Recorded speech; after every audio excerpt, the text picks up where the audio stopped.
आउज़ु बिल्लाहि मिनश्शैतानिर्रजीम बिस्मिल्लाहिर्रहमानिर्रहीम। शुरू अल्लाह के पाक नाम से जो बड़ा मेहरबान निहायत रहम करने वाला है। अस्सलाम वालेकुम वरहमतुल्लाहि वबरकातुहू। मेरी आज की इस वीडियो का टॉपिक है झूठे और नाशुकरों को अल्लाह ताला राह नहीं दिखाता। अल्लाह ताला कुरान पाक में पारा नंबर 23 सूरह अज़्ज़ुमर की आयत नंबर 3 में फरमाता है, खबरदार अल्लाह ताला ही के लिए खालिस इबादत करना है। और जिन लोगों ने उसके सिवा ओलिया बना रखे हैं और कहते हैं कि हम इनकी इबादत सिर्फ इसलिए करते हैं कि ये बुज़ुर्ग अल्लाह की नज़दीकी के मर्तबे तक हमारी रसाई करा दें, ये लोग जिस बारे में इख्तलाफ कर रहे हैं उसका सच्चा फ़ैसला अल्लाह खुद करेगा। झूठे और नाशुक्रे लोगों को अल्लाह ताला राह नहीं दिखाता। इन आयात मुबारका से पता चलता है और इसका मतलब ये है कि अल्लाह ताला के लिए दीन को खालिस करके अल्लाह की बंदगी करनी चाहिए, क्योंकि खालिस और बेअमेज़ अतात और बंदगी सिर्फ़ और सिर्फ अल्लाह ताला ही का हक़ है। दूसरे अल्फाज में बंदगी का मुस्तहिक कोई दूसरा है ही नहीं और ना ही हो सकता है कि अल्लाह के साथ उसकी भी परस्तिश और उसके भी कवानीन और उसके अहकामात को भी माना जाए। अगर कोई शख्स अल्लाह के सिवा किसी और की खालिस और बेअमेज़ बंदगी करता है तो वो गलत करता है, और इस तरह अगर वो अल्लाह ताला की बंदगी के साथ किसी और की बंदगी की आमेज़िश करता है तो ये भी हक़ के ख़िलाफ़ है, ये बिल्कुल गलत है। और इन आयात की बेहतरीन तशरीह ये हदीस है कि एक शख्स ने रसूलुल्लाह सल्लल्लाहु अलैहि वसल्लम से पूछा, हम अपना माल देते हैं इसलिए कि हमारा नाम बुलंद हो, क्या इस पर हमें कोई अजर मिलेगा? तो नबी पाक सल्लल्लाहु अलैहि वसल्लम ने फरमाया, नहीं। उसने पूछा, अगर अल्लाह के अजर और दुनिया की नामवरी दोनों की नीयत हो? तो आप सल्लल्लाहु अलैहि वसल्लम ने फरमाया, अल्लाह ताला कोई भी अमल कबूल नहीं करता जब तक कि वो खालिस उसी के लिए ही ना हो। और इसके मुताबिक ये कि कुफार मक्का कहते थे कि दुनिया, और इसके साथ साथ दुनिया के मुशरिकीन भी यही कहते हैं कि हम दूसरी हस्तियों की उनकी जो प्रस्तिश करते हैं वो इसलिए नहीं करते कि हम उनको खालिक समझते हैं। खालिक तो हम सिर्फ़ और सिर्फ अल्लाह को समझते हैं और असल माबूद भी उसी को समझते हैं, लेकिन उसकी बारगाह बहुत ऊंची है जिस तक हम रसाई नहीं कर सकते हैं, ये मुमकिन ही नहीं है।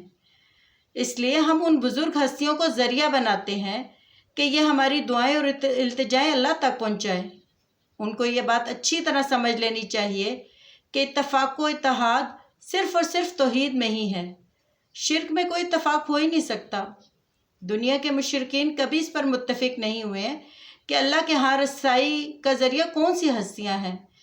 किसी के नज़दीक कुछ देवता और देवियाँ इस चीज़ का ज़रिया है, और उनके दरमियान भी सब देवता और देवियों पर इत्तफ़ाक़ नहीं है।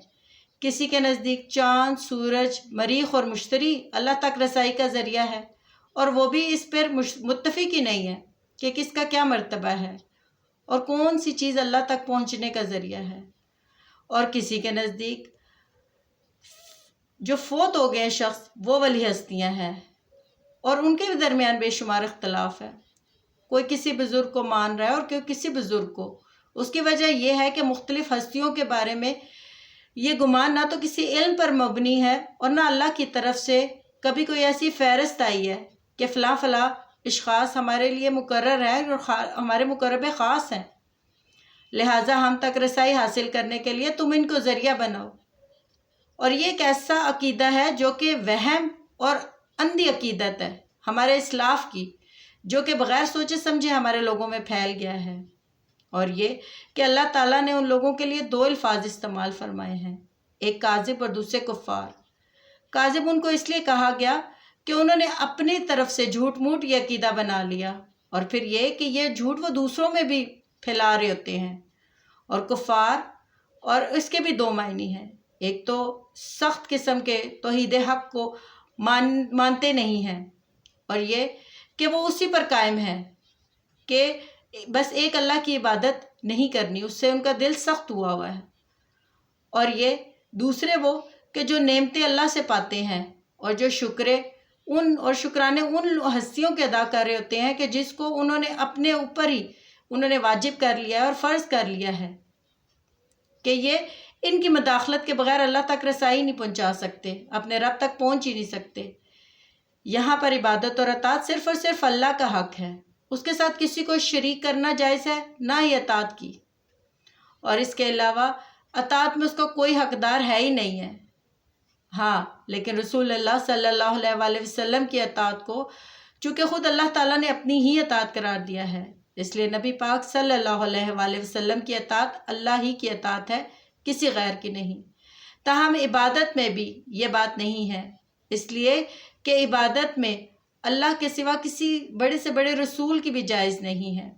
تو ایک عام آدمی اور ایک عام شخص کی کیا حیثیت ہے جنہیں لوگوں نے اپنے طور پر خدائی اختیارات کا حامل بنا رکھا ہے، حالانکہ اللہ تعالیٰ کی طرف سے اس پر کوئی دلیل نہیں ہے۔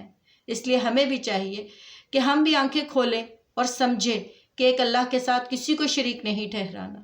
اب اس سے بڑی اللہ تعالیٰ کی کتاب میں اللہ تعالیٰ کس طرح ہم لوگوں کو سمجھائے کہ اللہ کے ساتھ اللہ تک پہنچنے کے لیے کسی چیز کی رسائی کی ضرورت نہیں ہے، ڈائریکٹ اللہ سے مانگو، وہ دینے والا، وہ سننے والا، وہ جاننے والا ہے۔ جب یہ دنیا بنی نہیں تھی تو اس وقت کے حالات اور واقعات اللہ تک کون پہنچاتا تھا؟ کوئی بزرگ ہستیاں پہنچاتی تھی، کوئی دیوی دیوتا پہنچاتے تھے، یا کوئی اور چیز پہنچاتی تھی۔ میرا رب بڑی طاقت والا ہے، میرا رب بڑی حکمت والا ہے، میرے رب کو کسی کا محتاج نہیں ہے۔ میرا رب جو بھی حکم کرتا ہے بس اس کو حکم کرنے کی دیر ہوتی ہے اور وہ چیز خود بخود ہو جاتی ہے۔ وہ کسی ہستی کو اس نے یہ نہیں اختیار دیا ہوا کہ یہ میرے پاس پہنچنے کا تمہارے پاس ذریعہ ہے، صرف اور صرف نبی پاک صلی اللہ علیہ وآلہ وسلم کی اطاعت کو اپنی اطاعت قرار دیا ہے۔ ہمیں بھی چاہیے کہ آنکھیں کھولیں اور ایک اللہ کے لیے اپنی عبادت کو خالص کر لیں، اپنے ایمان کو خالص کر لیں اور اسی سے مدد مانگے جو سب کی مدد کرنے پر قادر ہے۔ ایک صرف انسان ایسی مخلوق ہے اللہ تعالیٰ کی جو بغیر وسیلے اور بغیر ذریعے کو اللہ تعالیٰ سے مانگتی ہی نہیں ہے کچھ، وہ ذریعوں کو آگے لے کے آتے ہیں، لیکن اللہ تعالیٰ کی باقی تمام مخلوقات صرف اور صرف خالص اللہ سے مانگتے ہیں، چاہے وہ زمین پر رینگنے والے کیڑے ہوں، چاہے وہ سمندروں میں رہنے والے جانور ہوں، چاہے وہ آسمانوں پر اڑنے والے پرندے ہوں، کوئی بھی ہو، وہ بغیر کسی ذریعے اور بغیر کسی وسیلے کے اللہ تعالیٰ سے مانگتے ہیں، اور اللہ تعالیٰ ان کو دیتا بھی ہے۔ ان کو کس ذریعے کی ضرورت ہے؟ کسی ذریعے کی نہیں۔ تو پھر ہم کیوں نہیں یہ سوچتے کہ بغیر ذریعے کے اللہ کو پکارا جا سکتا ہے، ڈائریکٹ اللہ کو پکارا جا سکتا ہے؟ وہ ہم گنہگاروں کی توبہ سنتا ہے، قبول کرتا ہے، ہمیں معاف کرتا ہے، لیکن اگر ہم خالص دل سے اسے اس چیز کی دعا کریں تو اللہ تعالیٰ آپ کو، آپ کے بچوں کو، مجھے اور میرے بچوں کو قرآن و حدیث کے مطابق زندگی گزارنے کی توفیق عطا فرمائے۔ آمین۔ جزاک اللہ خیر۔